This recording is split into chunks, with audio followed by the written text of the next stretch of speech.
Big banks want you to get off of XRP. Since we recently obtained some brand new statistics that split out the various US major institutions' involvement in the cryptocurrency area, I want to go into more depth about what I mean when I say this in this video.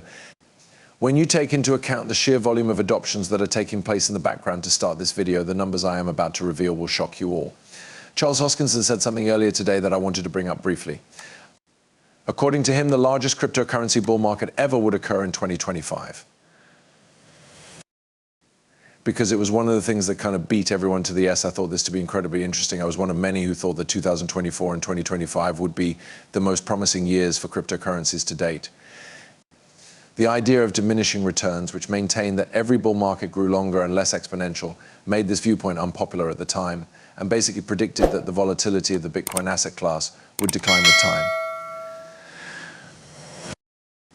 I started out by saying, no, this time is completely different, which kind of disrupted the narrative, as you've probably heard me say countless times on this channel. The institutions that are now joining this market will drastically change the dynamics of supply and demand. Gentlemen, we are seeing the addition of billions of dollars that the market has never seen before in the Bitcoin market alone, and this is only the beginning. The day is rapidly approaching when all financial advisors worldwide will be financially motivated to steer their clients toward the Bitcoin asset class. This technology is only now starting to be used widely, and I am convinced that this will lead to price hikes that have never been seen in human history. It was interesting to me because it appeared that I was predicting when I first came on here that this would be the biggest bull run we have ever seen. For this reason, it's fascinating to see someone like Charles sincerely restating his beliefs. It will be exciting to see how everything turns out. But gentlemen, I think the demonstrations I'll be conducting in this video will show you that, despite the situation as it stands now, we're only getting started. As a result, I want to take some time in this video to give you my explanation for why I believe the major banks would prefer that you avoid cryptocurrencies.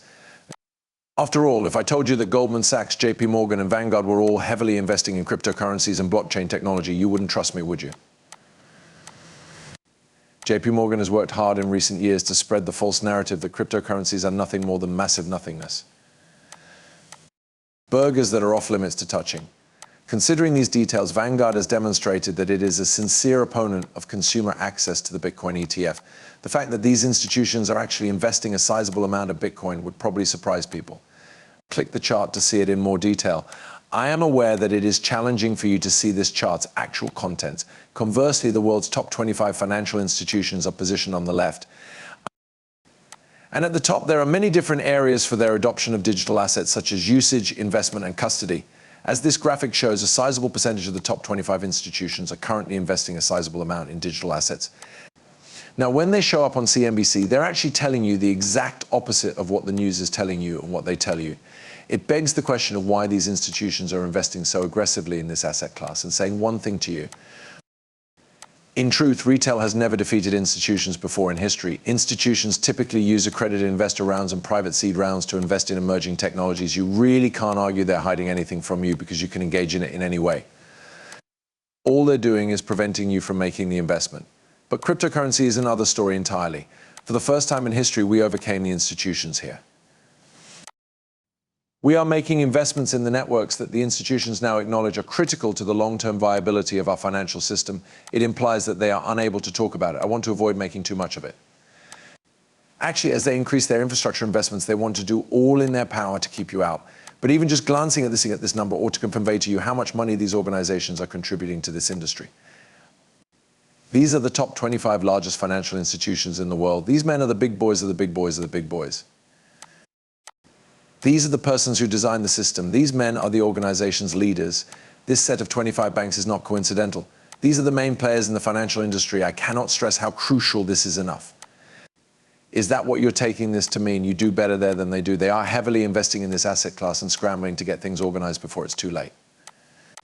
Now, I want to show you why I think XRP and Ripple will be key to this shift, and I think it will really help you understand why these topics are rarely discussed at the big institutions.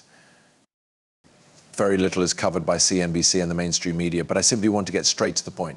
Gentlemen, Ripple has consistently wanted to work with these important financial institutions to help them adopt blockchain technology.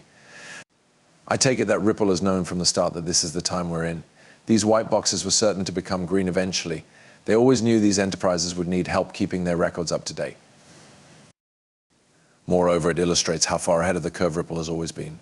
To get around these important players, several other cryptocurrency networks are trying to find ways around the system. Ripple realized that all the value and assets belong to these big firms. To achieve widespread network adoption, it would be imperative to assist them in changing their systems. These institutions currently experience network effects. Ripple also realized that their network effects would not go away.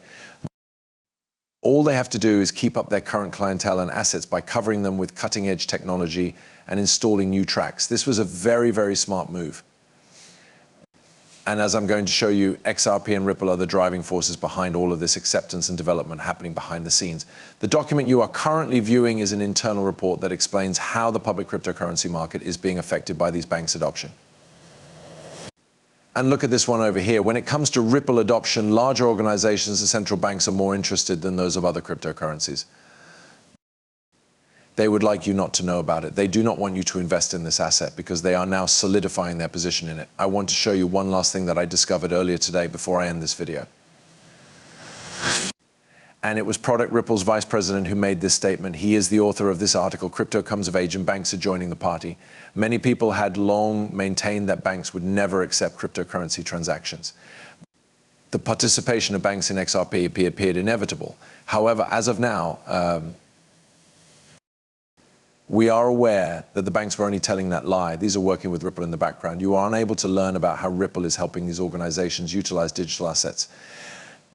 For this reason, when asked about digital assets, all of these organizations say they are unable to talk about them in public. We don't see any need for it, to be honest. But then we see the massive networks being built in the background. Hello, everyone. Are you aware of the current surge in popularity of meme currencies, Uniswap and Ethereum? The reason is that they want you. They urge you to keep chasing meme currencies and steer clear of investing in valuable assets. Gentlemen, I feel all of that will surface and these assets will reach their full value as we get ready for the biggest bull market ever. I would want to thank each and every one of you for attending. I'm grateful.